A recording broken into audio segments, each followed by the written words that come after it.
ಉಡಾಯಿಸೋ ಖಾರ ಬಣ್ಣ ರುಚಿಯನ್ನು ನೀಡುತ್ತದೆ. ಮೆಣಸಿನ ಪುಡಿ ಚಿಂದಿ ಉಡಾಯಿಸೋ ಖಾರ ಬಣ್ಣ ರುಚಿ. ಅಕ್ರಮ ಶಸ್ತ್ರಾಸ್ತ್ರ ಕೇಸ್ನಲ್ಲಿ ಬೆಳ್ತಂಗಡಿ ಪೊಲೀಸರು ಮಹೇಶ್ ಶೆಟ್ಟಿ ತಿಮ್ಮಾರೋಡಿ ಬೆನ್ನು ಬಿದ್ದಿದ್ದಾರೆ. ಆದರೆ ತಿಮ್ಮಾರೋಡಿ ಎಲ್ಲಿದ್ದಾರೆ ಅನ್ನೋದು ಪತ್ತೆಗಿಲ್ಲ. ಈಗಾಗಲೇ 2 ನೋಟಿಸ್ಗೂ ಕೂಡ ಅವರು ಪ್ರತಿಕ್ರಿಯೆ ಕೊಟ್ಟಿಲ್ಲ. ಈಗ ವಿಚಾರಣೆಗೆ ಹಾಜರಾಗುವಂತೆ ಕೊನೆಯ ನೋಟಿಸ್ನಲ್ಲಿ ತಿಮ್ಮಾರೋಡಿ ಮನೆಗೆ ಆ ನೋಟಿಸ್ ಅನ್ನು ಅಂಟಿಸಲಾಗಿದೆ.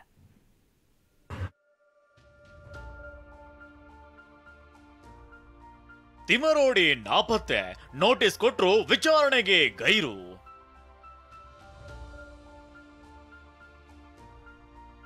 ಸೆಪ್ಟೆಂಬರ್ 29ಕ್ಕೆ ಹಾಜರಾಗಿ ಪೊಲೀಸರಿಂದ ಅಂತಿಮ ನೋಟಿಸ್. ಧರ್ಮಸ್ಥಳ ಬುರುಡೆ ಕೇಸ್ನ ಸೂತ್ರಧಾರಿ ಅಂತಲೇ ಹೇಳಲಾಗ್ತಿರೋ ಮಹೇಶ್ ಶೆಟ್ಟಿ ತಿಮ್ಮಾರೋಡಿ ಸದ್ಯಕ್ಕೆ ಎಲ್ಲಿ ಹೋದ್ರು ಅಂತಲೇ ಗೊತ್ತಿಲ್ಲ. ಯಾಕಂದ್ರೆ ಅಕ್ರಮ ಶಸ್ತ್ರಾಸ್ತ್ರ ಮನೆಯಲ್ಲಿಟ್ಟಿದ್ದ ಪ್ರಕರಣದಲ್ಲಿ ಬೆಳ್ತಂಗಡಿ ಪೊಲೀಸರು ತಿಮ್ಮಾರೋಡಿಗಾಗಿ ಹುಡುಕಾಟ ನಡೆಸಿದ್ದಾರೆ. ಈಗಾಗಲೇ 2 ಬಾರಿ ನೋಟಿಸ್ ನೀಡಿದ್ರು ವಿಚಾರಣೆಗೆ ಹಾಜರಾಗದ ತಿಮ್ಮಾರೋಡಿ ತಲೆಮರೆಸಿಕೊಂಡಿದ್ದಾರೆ.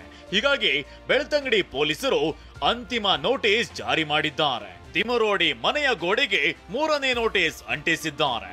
ಸೆಪ್ಟೆಂಬರ್ 29ಕ್ಕೆ ವಿಚಾರಣೆಗೆ ಹಾಜರಾಗುವಂತೆ ಸೂಚನೆ ನೀಡಿದ್ದಾರೆ.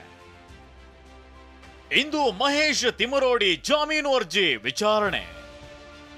ಈಗಾಗಲೇ ಬಂಧನ ಭೀತಿಯಲ್ಲಿ ತಲೆಮರೆಸಿಕೊಂಡಿರುವ ತಿಮ್ಮಾರೋಡಿ ನಿರೀಕ್ಷಣಾ ಜಾಮೀನು ಕೋರಿ ಅರ್ಜಿ ಸಲ್ಲಿಸಿದ್ದಾರೆ.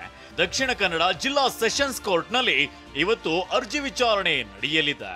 ಸರ್ಕಾರಿ ಅಭಿಯೋಜಕರಿಗೆ ಕೋರ್ಟ್ ನೋಟಿಸ್ ಜಾರಿ ಮಾಡಿದೆ. ಹೀಗಾಗಿ ಇವತ್ತು ಸರ್ಕಾರಿ ಅಭಿಯೋಜಕರು ತಿಮ್ಮಾರೋಡಿ ಜಾಮೀನಿಗೆ ಆಕ್ಷೇಪಣೆ ಸಲ್ಲಿಸುವ ಸಾಧ್ಯತೆ ಇದೆ. ತಿಮ್ಮಾರೋಡಿ ಹಿಂದೆ ಕಾಂಗ್ರೆಸ್ ನಾಯಕರು ಜೋಶಿ ಬಾಂಬ್. ಇನ್ನು ಮಹೇಶ್ ಶೆಟ್ಟಿ ತಿಮ್ಮಾರೋಡಿ ಹಿಂದೆ ಕಾಂಗ್ರೆಸ್ ನಾಯಕರಿದ್ದಾರೆ ಅಂತ ಕೇಂದ್ರ ಸಚಿವ ಪ್ರಹ್ಲಾದ್ ಜೋಶಿ ಗಂಭೀರ ಆರೋಪ ಮಾಡಿದ್ದಾರೆ. ತಿಮ್ಮಾರೋಡಿ ಒಳಗೆ ಹಾಕಿದ್ರೆ ಎಲ್ಲ ಬಾಯಿ ಬಿಡ್ತಾರೆ ಅಂತ ಹೇಳಿದ್ದಾರೆ. ಧರ್ಮಸ್ಥಳದ ಏನಾಗಿದೆ ಅಂತಂದ್ರ ಇದ್ರೊಳಗ ಕಾಂಗ್ರೆಸ್ಸಿನ ಉನ್ನತ ಮಟ್ಟದ ನಾಯಕರಿದ್ದಾರೆ, ಹೊರಗಿನ ಬೇರೆ ಬೇರೆ ಎಂಪಿಗಳು ಬೇರೆ ಬೇರೆ ಇವರು ಇದ್ದಾರೆ.